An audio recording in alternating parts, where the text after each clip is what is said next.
Bismillahirrahmanirrahim. Assalamu alaikum, all the students.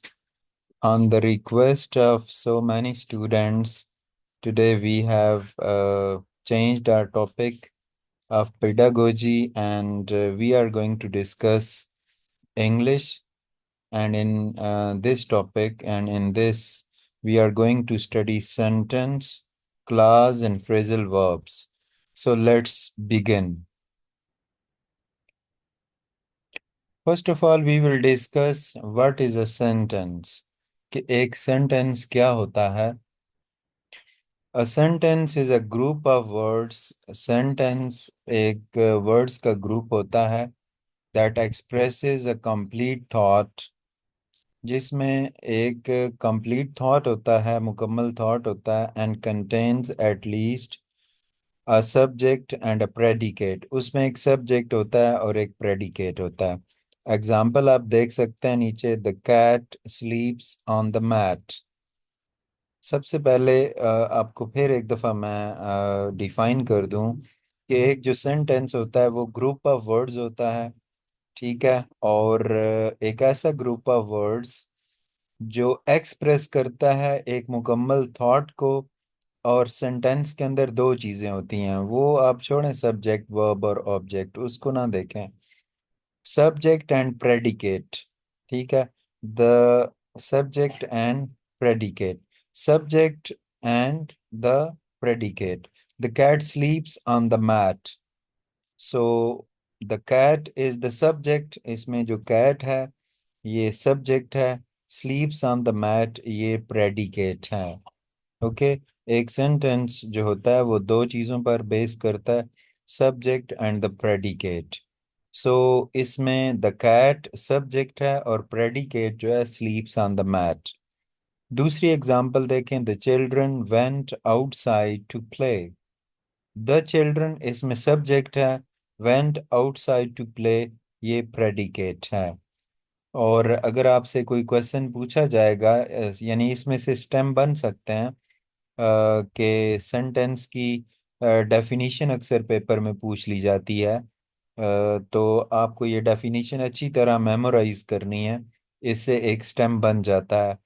तो sentence, एक जो सेंटेंस होता है उसमें तीन चीज़ें होती हैं.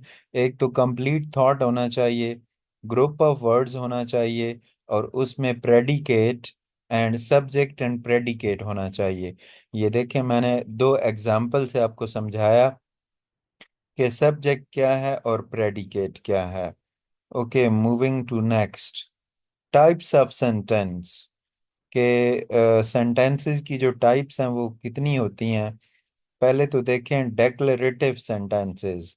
डेक्लरेटिव सेंटेंसेस वो होते हैं जिनमें कोई ओपिनियन, किसी भी ओपिनियन को एक्सप्रेस किया जाता है, कोई एक बात कर दी जाती है, कोई एक स्टेटमेंट दे दी जाती है. जैसे कि देखें, the sky is blue. The sky is blue, इसमें एक ओपिनियन बता दी गई है, द स्काई इज ब्लू. ठीक है, तो ये डेक्लरेटिव सेंटेंस है. इंट्रोगेटिव. इंटेरोगेटिव नहीं इसे बोलना, इंट्रागेटिव. इंट्रागेटिव सेंटेंसेस वो होते हैं, ठीक है, जिनमें एक क्वेश्चन पूछा जाता है. Are you coming to the party, ये एक क्वेश्चन सेंटेंस है, तो इसलिए ये इंट्रोगेटिव सेंटेंस है. पहला डेक्लरेटिव, दूसरा इंट्रोगेटिव, ठीक है, तीसरा इम्पेरेटिव. इम्पेरेटिव सेंटेंस जो है वो होता है जिसमें किसी चीज़ को जो है ना करने का हुक्म दिया जाता है, या रिक्वेस्ट की जाती है, या फिर मना किया जाता है. ठीक है, किसी चीज़ को करने का हुक्म, रुक जाने का हुक्म, या फिर रिक्वेस्ट की जाती है, कमांड, रिक्वेस्ट, या फिर जो है ना ऑर्डर. ठीक है, ये होता है उसमें. तो प्लीज क्लोज द डोर, ये देखें रिक्वेस्ट है, प्लीज क्लोज द डोर. मैं ये भी कह सकता हूँ सिट डाउन, तो ये एक कमांड होता है. स्टैंड अप, ये भी एक कमांड होता है. तो इम्पेरेटिव सेंटेंसेस, इनको उर्दू में हुक्मिया फ़िक्रे भी कहते हैं. ठीक है. इसके बाद एक्सक्लामेटरी सेंटेंसेस. ये वो सेंटेंस होते हैं जो जज्बात के इजहार के लिए, यानी खुशी के लिए, खुशी के इजहार के लिए, गम के इजहार के लिए. जैसे किसी की डेथ हो जाए तो हम कहते हैं अलास हिज फादर डाइड। ठीक है, तो अलास जो है, अलास ये शो कर रहा है कि ये एक्सक्लेमेटरी सेंटेंस है। और ये जो एक डंडा सा है, इसके नीचे ये डॉट है, इसको साइन ऑफ एक्सक्लेमेशन कहते हैं। तो जितने भी एक्सक्लेमेटरी सेंटेंसेस हैं, ठीक है, उनमें ये साइन ऑफ एक्सक्लेमेशन पाया जाता है। तो एक्सक्लेमेटरी सेंटेंसेस जज्बात के इजहार के लिए होते हैं, यानी खुशी के, गम के, हैरत के जज्बात। ठीक है, जैसे कोई ब्यूटीफुल कोई चीज़ देखी, तो जैसे ब्यूटीफुल वेदर देखा, तो हम क्या, व्हाट अ ब्यूटीफुल व्यू। ठीक है, तो इसी तरह जो है खुशी के लिए जो है ना, ये इस तरह के हुर्रा का वर्ड यूज होता है, hurrah, we have won the match. तो एक्सक्लेमेटरी सेंटेंसेस के आगे एक तो साइन ऑफ एक्सक्लेमेशन आता है। तो ये हर किस्म के इमोशंस के इजहार के लिए होते हैं। हमने जो टाइप्स पढ़ी सेंटेंसेस की, एक डेक्लरेटिव सेंटेंसेस जिसमें कोई ओपिनियन जो है वो एक्सप्रेस की जाती है, एक स्टेटमेंट बनाई जाती है जिसमें एक ओपिनियन, एक राय, उसका इजहार किया जाता है, जैसे कि द स्काई इज ब्लू। तो आप इसके बाद देख सकते हैं इंट्रोगेटिव सेंटेंस, यानी सवालिया फिक्रे होते हैं। जैसे आप देखते हैं, are you coming to the party, example. Imperative, जिनको हम हुक्मिया फिक्रे कहते हैं, तो इसकी डेफिनीशन लिखी हुई है कि कमांड, ऑर्डर और request. Please close the door, मैंने और भी example the, stand up, sit down, come here, get out. ये सारे जो है ना इम्पेरेटिव सेंटेंसेस हैं, और मोस्टली वर्ब की फर्स्ट फॉर्म से शुरू होते हैं। एक्सक्लेमेटरी सेंटेंसेस, इनको उर्दू में इस्तजाबिया फिक्रे भी कहते हैं। इसमें हर किस्म के जज्बात का इजहार, खुशी के, गम के, सैडनेस के, ठीक है, तो ये होता है। इसमें साइन ऑफ एक्सक्लेमेशन, ये वाला जो है साइन ऑफ एक्सक्लेमेशन, ये जो व्यू के आगे है, ये ज़रूर होता है, इसके बगैर एक्सक्लेमेटरी सेंटेंस नहीं होता। तो नेक्स्ट चलते हैं जी हम। पीछे जो हमने सेंटेंस की टाइप टाइप पढ़ी वो जर्नल थी, ये इसके बेस करती हैं, स्ट्रक्चर पर बेस करती हैं। Based on the structure, types of sentence based on structure. तो सिंपल सेंटेंस होता है उसमें, अब आपको दो और चीज़ों का पता होना चाहिए, एक डिपेंडेंट डिपेंडेंट क्लास का और एक इंडिपेंडेंट क्लास का। बहुत इंपॉर्टेंट कॉन्सेप्ट मैं बताने लगा हूँ। डिपेंडेंट क्लास वो होती है जो जो ना खुद स्टैंड नहीं कर सकती, जिसमें एक कंप्लीट थॉट नहीं पाया जाता। ठीक है, वो, उसको हम एक सेंटेंस नहीं कह सकते।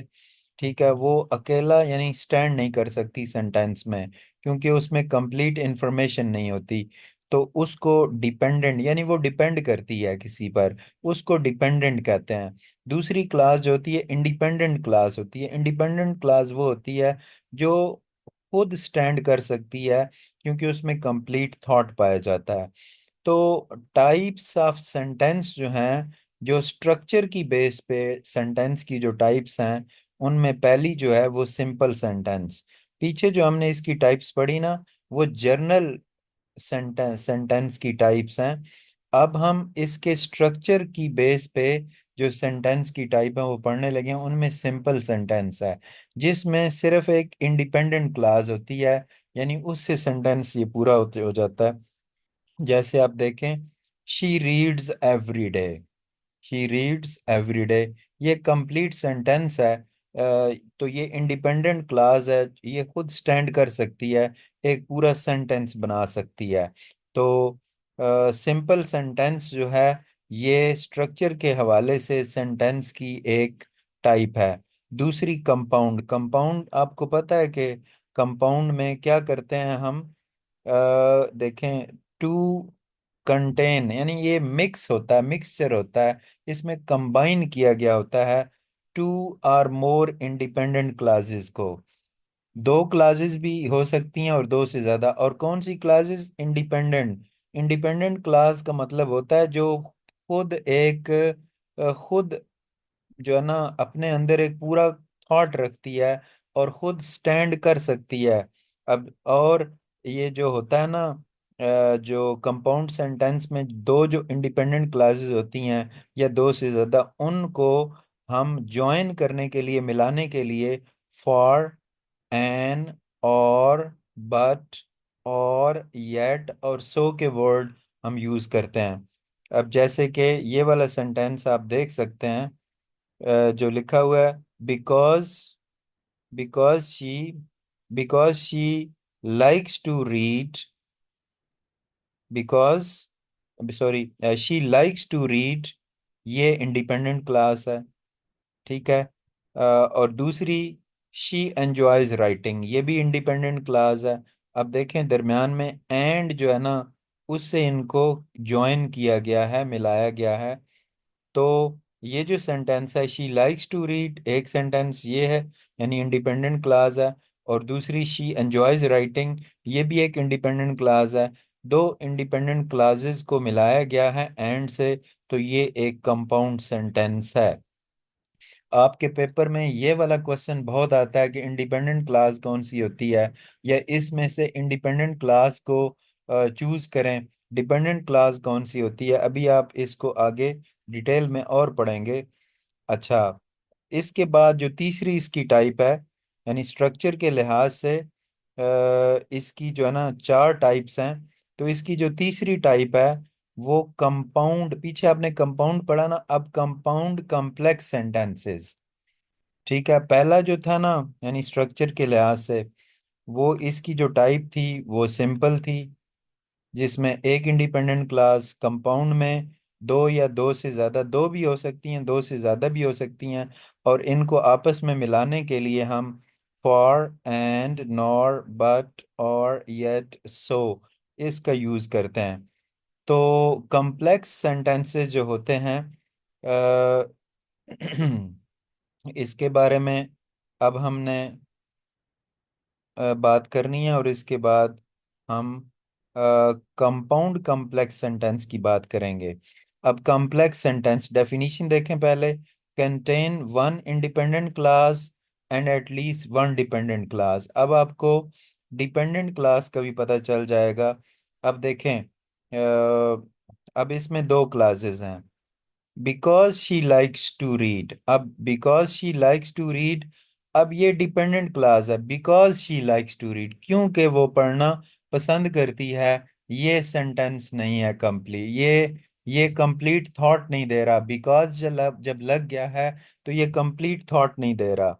लेकिन अगली अगर आप क्लास देखें, she spends a lot of time in the library, तो शी, ये जो अभी ये वाली जो है ना स्टेटमेंट, ये वाली, ये क्लास, ये इंडिपेंडेंट है, इसमें कंप्लीट थॉट है और ये खुद स्टैंड कर सकती है।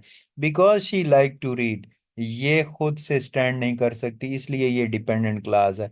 नीचे इसकी देखें डिटेल भी मैंने लिखी हुई है कि dependent clause because she likes to read है, और independent clause she spends a lot of time in the library. और ये डिपेंडेंट क्लास क्यों है? क्योंकि ये खुद अलोन जो है ना स्टैंड नहीं कर सकती, और इसमें कंप्लीट थॉट नहीं है। ठीक है, इसमें कंप्लीट थॉट नहीं है, और जो बात है वो डिपेंड कर रही है, ये किसी पर डिपेंड कर रही है अपने थॉट के लिए। और ये जो है ना, she spends a lot of time in the library, ये किसी पर डिपेंड नहीं कर रही, ये अपने अंदर कंप्लीट है। तो जो अपने अंदर कंप्लीट हो, किसी पे डिपेंड ना कर रही हो, वो इंडिपेंडेंट, जो इसके अंदर कंप्लीट थॉट ना हो और किसी पे डिपेंड कर रही हो, वो डिपेंडेंट क्लास होती है। तो कॉम्प्लेक्स सेंटेंस वो सेंटेंस होता है जिसमें एक इंडिपेंडेंट क्लास और एक डिपेंडेंट क्लास हो। तो इसमें एक इंडिपेंडेंट क्लास है और एक डिपेंडेंट क्लास है, इसलिए ये कॉम्प्लेक्स सेंटेंस है। तो कंपाउंड सेंटेंस में क्या होता है कि दो या दो से ज़्यादा इंडिपेंडेंट क्लासेस होती हैं, और कॉम्प्लेक्स में एक इंडिपेंडेंट और एक डिपेंडेंट क्लास। इसके बाद कंपाउंड कॉम्प्लेक्स सेंटेंस, इसमें क्या होता है? इसमें at least to independent classes and one more dependent class, दो इंडिपेंडेंट क्लासेस यानी जो खुद से स्टैंड कर सकती हैं, जिनमें कंप्लीट थॉट होता है, दो इंडिपेंडेंट क्लासेस, और एक डिपेंडेंट क्लास जो खुद स्टैंड नहीं कर सकती, जिसमें कंप्लीट थॉट नहीं होता। ठीक है, आप देखें, she likes to read and she enjoys writing. ठीक है, अब मैंने आपको बताया था कि बिकॉज वाला जो होता है ना, बिकॉज वाला, वो डिपेंडेंट क्लास होता है। शी लाइक्स टू रीड, ये एक कंप्लीट थॉट दे रही है, तो ये इंडिपेंडेंट क्लास है। एंड से ज्वाइन किया, she enjoys writing, she enjoys writing भी कंप्लीट थॉट दे रहा है। बट आगे जो है ना, because it helps her, because it helps her relax. Because अगर आप किसी को बताएं because it helps her relax, तो वो पूछेगा व्हाट, मतलब उसको कंप्लीट थॉट नहीं मिलेगा। ठीक है, तो इस तरीके से ये देखें, शी लाइक्स टू रीड, नीचे लिखा हुआ है कि इसमें दो इंडिपेंडेंट क्लासेस कौन कौन सी हैं, एक शी लाइक्स टू रीड और दूसरा शी एंजॉयज राइटिंग। ठीक है, और इसमें जो डिपेंडेंट क्लास है वो ये है, because it helps her relax. तो आपको समझ आ गई होगी कि कंपाउंड कॉम्प्लेक्स सेंटेंस जो होता है, इसमें एटलीस्ट दो इंडिपेंडेंट क्लासेस होती हैं और एक डिपेंडेंट क्लास होती है। शी लाइक्स टू रीड और शी एंजॉयज राइटिंग, ये इंडिपेंडेंट क्लासेस हैं जो खुद स्टैंड कर सकती हैं, जिनमें कंप्लीट थॉट होता है। और it help, because it helps a relax, ये डिपेंडेंट क्लास है जो खुद स्टैंड नहीं कर सकती क्योंकि इसमें कंप्लीट थॉट नहीं है और ये डिपेंड करती है। ये था हमारा कंपाउंड कॉम्प्लेक्स सेंटेंस। हम नेक्स्ट चलते हैं।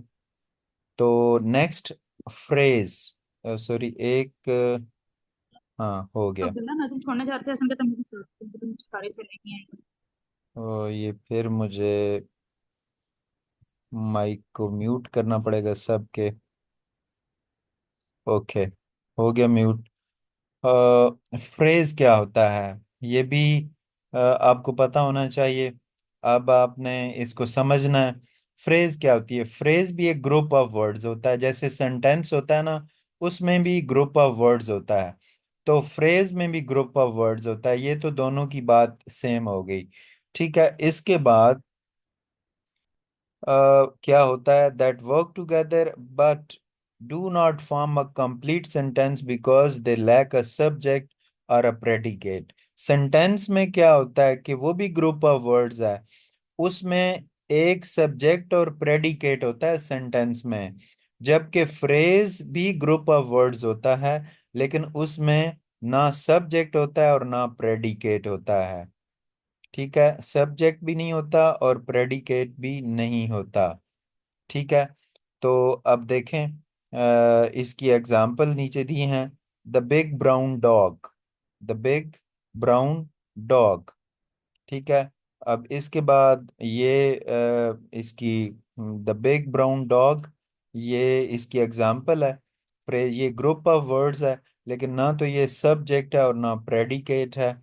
ठीक है, इज रनिंग क्विकली, और ये ना सब्जेक्ट है ना प्रेडिकेट है, बस जस्ट ग्रुप ऑफ वर्ड्स है। अंडर द टेबल, ये prepositional फ्रेज है। तो ये फ्रेजेस की टाइप्स हैं। बहरहाल फ्रेज ग्रुप ऑफ वर्ड होता है जिसमें ना सब्जेक्ट होता है, ना सब्जेक्ट होता है और ना प्रेडिकेट होता है। ठीक है जी, तो हम नेक्स्ट चलते हैं, टाइप्स ऑफ फ्रेजेस। ठीक है, टाइप्स ऑफ फ्रेजेस हमने वैसे इसको रीड आउट कर लिया, पीछे पढ़ लिया है, लेकिन फिर मैं इसके बारे में आपको बताऊंगा कि जो फ्रेज होती है, फिर मैं इसे एक्सप्लेन करता हूँ कि एक जो फ्रेज होती है वो क्या होती है। वो ग्रुप ऑफ वर्ड्स होती है, जैसे कि सेंटेंस होता है, लेकिन सेंटेंस के लिए ज़रूरी है कि उसमें प्रेडिकेट। सर पेपर में इनसे किस टाइप के क्वेश्चन आते हैं? जी पेपर में ये क्वेश्चन आता है इस तरह से कि आइडेंटिफाई करें कि नीचे फ्रेज कौन सी है, या ये फ्रेज है या नहीं, या फ्रेज कौन सी है, नाउन है वर्ब है। ठीक है, तो इंडिपेंडेंट डिपेंडेंट क्लास वाला बहुत इंपॉर्टेंट है ये। आपका ना इससे रिलेटेड कंप्लीट एक टेस्ट लिया जाएगा। मैं आज के लेक्चर के बाद जो है ना, आपको ये टेस्ट का बताऊंगा कि इंग्लिश का टेस्ट आपका कैसे लिया जाएगा। इंग्लिश का टेस्ट ज़रा हम पेडागोजी से अलग करके लेंगे। और ये जो आज का लेक्चर है इसका टेस्ट बनाएंगे और ये आपसे टेस्ट लेंगे। तो नाउन फ्रेज, अब नाउन फ्रेज क्या होता है कि ऐसा ग्रुप ऑफ वर्ड्स, ठीक है, जिसमें नाउन हो। अब देखें, ये क्विक ब्राउन फॉक्स, जो ब्राउन फॉक्स है, ब्राउन फॉक्स है, ये क्या है? ये नाउन है, तो इसलिए ये नाउन फ्रेज है। वर्ब फ्रेज जिसमें वर्ब फंक्शन कर रहा होता है, ठीक है, हैज बिन रनिंग, आप देख सकते हैं ये ग्रुप ऑफ वर्ड्स है और इसमें ये वर्ब मौजूद है। एडजेक्टिव फ्रेज, ये एडजेक्टिव नहीं होता, एडजेक्टिव होता है, एडजेक्टिव। ड जो है ना इसमें साइलेंट है, एडजेक्टिव। तो देखें, वेरी इंटरेस्टिंग, इसमें जो इंटरेस्टिंग है ये क्या है? ये एडजेक्टिव है, तो और ये एडजेक्टिव फ्रेज है। इसके बाद adverb phrase, adverb very quickly जो है ना, क्विकली, ये एडजेक्टिव है, एडवर्ब है, यानी वर्ब के मीनिंग में जो इजाफा करे उसको एडवर्ब कहते हैं। तो इस तरीके से ये टाइप्स ऑफ फ्रेजेस हैं। इसके बाद प्रपोजिशनल फ्रेज भी है जिसमें प्रपोजिशन होती है अंडर द ब्रिज, ये देख सकते हैं आप, अंडर द ब्रिज, ये प्रपोजिशन फ्रेज है।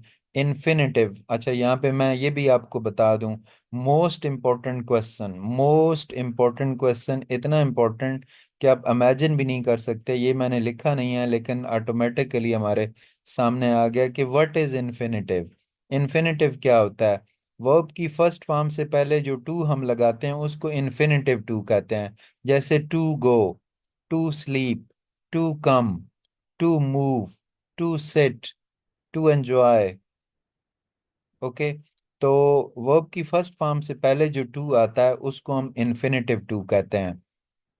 ठीक है, तो ये देखें, इन्फिनेटिव फ्रेज में ये टू विन लगा हुआ है, to win the game, verb की फर्स्ट फॉर्म ही है, उससे पहले टू लगा हुआ है। ठीक है, तो इसलिए ये इन्फिनेटिव फ्रेज है क्योंकि इसमें टू वर्ब की फर्स्ट फॉर्म से लगा हुआ। जीरेंड, जीरेंड वो वाले वर्ड्स होते हैं, ठीक है, जिनके साथ एक वर्ब होता है और उसके साथ आई एन, जैसे स्विम में एक वर्ब है ना, और उसके साथ आई एन जी, यानी verb plus I N G हो तो ये जीरेंड होता है। जैसे swimming in the ocean, ocean में यानी समंदर में स्विमिंग करते हुए, इसमें जो स्विमिंग है आई एन जी फॉर्म वाला जीरेंड होता है। ठीक है, तो verb plus ING form, that is gerund. तो होपफुली आपको ये समझ आई होगी कि ये जो फ्रेज है वो क्या होती है। फ्रेज मैं अगेन इसको एक्सप्लेन करूंगा। अभी हम ज़रा चलते हैं आगे, अपने एक और हमारा ये रह गया है कि फ्रेजल वर्ब्स क्या होते हैं। फ्रेजल वर्ब भी बड़े इंपॉर्टेंट है। फ्रेजल वर्ब जो होते हैं are the verb that consist of a main verb combined with one or more particular particles. अब जैसे आप देखें कि इसमें एक तो मेन वर्ब होता है, ठीक है, और इसके साथ कोई ना कोई और चीज लगी होती है। जैसे अब टू क्विट, ये देखें गिव अप, इसके साथ देखें अप लगा हुआ है, अप। अप एक प्रपोजिशन है, प्रपोजिशन लगी होगी या फिर एडवर्ब लगा होगा। नीचे आप देखें रन है, रन, ठीक है, रन मेन वर्ब है, इसके साथ इन टू प्रपोजिशन लगी हुई है। अब लुक है तो इसके साथ आफ्टर, आफ्टर भी प्रपोजिशन है। या तो इसके साथ preposition लगी होती है या फिर एडवर्ब होता है, लेकिन मोस्टली साथ preposition लगी होती है और साथ वर्ब की फर्स्ट फॉर्म होती है। ये जो है ना, ये मेन वर्ब है गिव, इसके साथ अब preposition लगी, इसलिए इसको फ्रेजल वर्ब्स कहते हैं। जब जब ये दोनों मिलते हैं तो वो फ्रेज बन जाती है। पीछे आपने फ्रेज की डेफिनेशन पढ़ी है, ठीक है। जैसे अब एक वर्ड है गिव अप है तो गेट अप, गेट अप, तो इसमें जो गेट है ये मेन वर्ब है और अप जो है ये प्रपोजिशन है। सिट डाउन, अब सिट डाउन में सिट मेन वर्ब है और डाउन प्रपोजिशन है, ठीक है।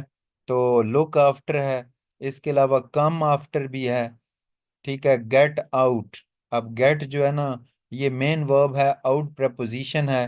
तो एक जो फ्रेजल वर्ब होता है उसमें एक मेन वर्ब होता है जो वर्ब की फर्स्ट फॉर्म है, और उसके साथ या तो ज़्यादातर 99% केसेस में क्या होता है प्रपोजिशन लगी होती है, और उसके साथ जो है और क्या लगा होता है, या फिर एडवर्ब होता है। ज़्यादातर प्रपोजिशंस होती हैं, ठीक है, तो ये तीन चार एग्जांपल्स भी मैंने दी हैं, जिसके नोट्स सेंड करेंगे आपको। वैसे तो नोट्स की ज़रूरत नहीं है, क्योंकि ये वाली प्रेजेंटेशन पे कंप्लीट एक थॉट है जो आप समझ सकते हैं, लेकिन फिर भी आपको देंगे और इसका टेस्ट भी लेंगे आपसे। अब हम एक दफ़ा पूरे लेक्चर को सम अप करेंगे, ताकि आपके माइंड में भी एक कंप्लीट थॉट रह जाए कि सेंटेंस हम किसे कहते हैं। सेंटेंस एक ग्रुप ऑफ वर्ड्स होता है जो जिसमें कंप्लीट थॉट होता है, और उसमें सब्जेक्ट और प्रेडिकेट होता है। ठीक है, आप ये देख सकते हैं, ये वाला sentence, the cat sleeps on the mat, ये सेंटेंस है, कंप्लीट सेंटेंस है, इसमें कंप्लीट थॉट है। द कैट इसमें सब्जेक्ट है, स्लीप्स ऑन द मैट ये इसमें प्रेडिकेट है। और आप देख सकते हैं कि ये कंप्लीट इसमें थॉट है, सब्जेक्ट प्लस प्रेडिकेट। दूसरा सेंटेंस आप देख सकते हैं, the children went outside to play, इसमें सब्जेक्ट द चिल्ड्रन, ठीक है, और went outside to play predicate, subject plus predicate. जिस सेंटेंस में सब्जेक्ट और प्रेडिकेट हो वो पूरा सेंटेंस होता है, ठीक है, कंप्लीट सेंटेंस होता है। तो अगर आपसे कोई पूछे कि सेंटेंस की डेफिनेशन बताएं, तो आपने बताना है a group of words having a subject and a predicate, a group of words having a subject and a predicate। और सब्जेक्ट उसकी आप डेफिनेशन जो है वो आप बड़े अच्छे तरीके से आप डेफिनेशन जो है ना बता सकते हैं, और नीचे मैं दो एग्जांपल जो दी हैं वो भी आप बता सकते हैं। इसके साथ हमने सेंटेंस की टाइप्स पढ़ी, डेक्लरेटिव सेंटेंस जिसमें एक ओपिनियन एक्सप्रेस होती है, इंट्रोगेटिव सेंटेंस जिसमें क्वेश्चन होता है, इम्पेरेटिव जिसमें कोई ऑर्डर होता है या फिर कोई रिक्वेस्ट होती है, एक्सक्लेमेटरी सेंटेंसेस वो सेंटेंसेस होते हैं जिनमें इमोशन, स्ट्रॉन्ग इमोशन को एक्सप्रेस किया जाता है, ठीक है, खुशी गम के जज्बात होते हैं। इसके बाद स्ट्रक्चर की बेस पे सेंटेंस की क्या टाइप हैं, सिंपल सेंटेंस जिसमें सिर्फ एक इंडिपेंडेंट क्लास होती है, हमने डिस्कस किया डिटेल में कि इंडिपेंडेंट क्लास कौन सी होती है। इंडिपेंडेंट क्लास वो होती है जो खुद स्टैंड कर सके, उसमें एक थॉट होता है, कंप्लीट थॉट होता है, वो खुद एक मुकम्मल थॉट को एक्सप्रेस कर रही होती है। तो सिंपल जो सेंटेंस होता है उसमें एक इंडिपेंडेंट क्लास सिर्फ होती है। कंपाउंड सेंटेंस में दो इंडिपेंडेंट क्लासेस होती हैं, ठीक है, या फिर दो से ज़्यादा भी हो सकती हैं, और सबको आपस में इंडिपेंडेंट जो क्लासेस हैं इनको मिलाया गया होता है। किससे मिलाया गया होता है? ये वाले जो वर्ड्स हैं, फॉर, एंड, नॉर, बट, और, येट, सो, इनसे इनको कंबाइन किया गया होता है। एग्जाम्पल भी मैंने डिटेल में आपको समझाई। इसके बाद हमने स्टडी किया कॉम्प्लेक्स सेंटेंस को। कॉम्प्लेक्स सेंटेंस में एक इंडिपेंडेंट क्लास होती है और एक डिपेंडेंट क्लास होती है। इंडिपेंडेंट क्लास को हमने डिटेल में डिस्कस किया। डिपेंडेंट क्लास वो होती है जो खुद स्टैंड ना कर सके, उसमें कंप्लीट थॉट ना हो। तो आप देख सकते हैं, because she likes to read, अब ये बिकॉज वाला जो सेंटेंस होता है ना ये डिपेंडेंट होता है, क्योंकि ये कंप्लीट थॉट नहीं दे रहा होता। तो इसमें because she likes to read जो है ना ये डिपेंडेंट क्लास है। She spends a lot of time in the library, ये इंडिपेंडेंट क्लास है। आपको अच्छी तरह ये समझ आ गया होगा। कंपाउंड कॉम्प्लेक्स सेंटेंसेस में क्या होता है, दो इंडिपेंडेंट क्लासेस होती हैं और एक डिपेंडेंट। ये आप देख सकते हैं, she likes to read independent clause है, एंड शी एंजॉयज राइटिंग ये भी इंडिपेंडेंट क्लास है। और ये देखें, फिर बिकॉज वाला आगे आपको बताया, जब बिकॉज वाला होगा तो वो डिपेंडेंट क्लास होगा, क्योंकि उसमें कंप्लीट थॉट नहीं होगा, ठीक है, उससे पूरी बात समझ नहीं आएगी, वो डिपेंडेंट क्लास होगा। Because it helps her relax, ये डिपेंडेंट क्लास है। और इसमें सारी डिटेल भी लिखी हुई है, ये आपको प्रेजेंटेशन शेयर कर दी जाएगी। और फ्रेज क्या होता है, फ्रेज का कंपैरिजन आपने सेंटेंस के साथ करना है। एक जो फ्रेज होता है वो भी ग्रुप ऑफ वर्ड्स होता है, सेंटेंस में एक ग्रुप ऑफ वर्ड्स होता है, लेकिन सेंटेंस में सब्जेक्ट प्लस प्रेडिकेट होता है, जबकि इसमें या सब्जेक्ट मिसिंग होता है या प्रेडिकेट मिसिंग होता है, ठीक है, दोनों एक जगह पर नहीं होते। अगर दोनों होंगे, ग्रुप ऑफ वर्ड्स तो पहले से है, अगर ये दोनों होंगे तो वो क्या बन जाएगा, वो बन जाएगा सेंटेंस, ठीक है, दोनों में से एक जो है इसमें मिसिंग होता है फ्रेज में, इसलिए ही तो वो फ्रेज है। एग्जाम्पल नीचे दी हुई है, आप देख सकते हैं। टाइप्स हमने पढ़ी कि नाउन फ्रेज है जिसमें नाउन होता है, वर्ब फ्रेज जिसमें वर्ब होता है, एडजेक्टिव जिसमें एडजेक्टिव होता है, एडवर्ब में एडवर्ब होता है, इसलिए इसको उस नाम से बुलाया जाता है। प्रपोजिशनल फ्रेज जिसमें एक प्रपोजिशन के साथ होता है। और इन्फिनेटिव, इन्फिनेटिव की मैंने आप लोगों को एग्जांपल दी कि इन्फिनेटिव एक ऐसा होता है वर्ड, एक एक वर्ब की फर्स्ट फॉर्म के से पहले अगर टू लगा हो तो उस टू को हम इन्फिनेटिव टू कहते हैं। जीरेंड, वर्ब के साथ एक वर्ब प्लस आईएनजी अगर हम लगाएंगे तो वो क्या होगा, उसको हम जीरेंड कहेंगे। इसके बाद फ्रेजल वर्ब को हमने डिस्कस किया कि फ्रेजल वर्ब जो होता है उसमें एक मेन वर्ब होता है और उसके साथ या तो एक और वर्ड लगा होता है, और वो वर्ड या तो प्रेपोजिशन होता है ज़्यादातर केसेस में, या कभी एडवर्ब भी हो सकता है। तो इसकी एग्जांपल भी हमने देखी, जैसे गिव अप है तो गिव मेन वर्ब है, अप प्रेपोजिशन है, दोनों मिले हैं तो ये फ्रेजल वर्ब बन गया है। तो ये फ्रेजल वर्ब इस तरह होते हैं। आपको एक लिस्ट इंपॉर्टेंट फ्रेजल वर्ब की भी नोट्स में जो आपको देंगे उसमें शेयर कर दी जाएगी। मैंने जो लेक्चर आपको देना था इसमें हर चीज़ को मैंने कवर कर दिया जो आज का हमारा कंटेंट था। अगर आपके माइंड में कोई क्वेश्चन है तो, या इसमें कोई कंफ्यूजन है, तो आप माइक ऑन करके या फिर क्वेश्चन करके आप मुझसे इसमें चैट बॉक्स में, मीटिंग चैट में आप पूछ सकते हैं।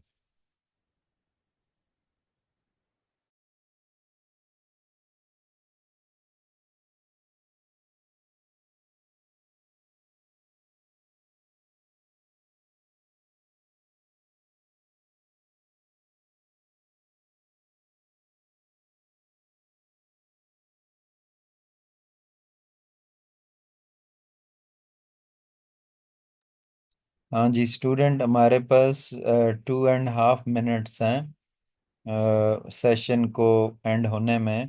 अगर आपके माइंड में कोई क्वेश्चन है तो आप पूछ सकते हैं।